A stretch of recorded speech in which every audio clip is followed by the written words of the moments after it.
কত ঢং খাওয়ার। আজকে আমি দেশি বিরিয়ানি বানাবো, একেবারেই ঘরোয়া স্টাইল। কিভাবে আমি বলছি, নর্মাল যেই চালের ভাত খাই সেই চালের ভাত, চিকেন হয়েছিল দুপুরে, সেই চিকেন কষাটা রয়েছে। তো আমার এক খাবার বারবার খেতে ভালো লাগে না, প্রথমবার চেষ্টা করছি। এরকম দুটো আলু সেদ্ধ রয়েছে, সেটাকে আমি এখন ভেজে নেব। আলু ছাড়া বিরিয়ানি জমে নাকি?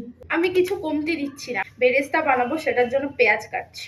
জানি আমার এই যে মুখ দেখা যাচ্ছে না, কেটে যাচ্ছে, সেট করার জায়গা পাচ্ছি না।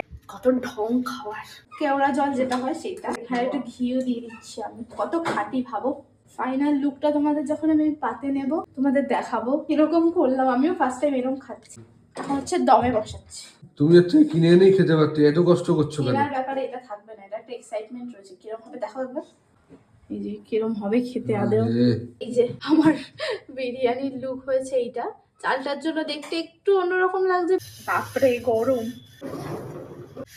ভালো হয়েছে খেতে সত্যি।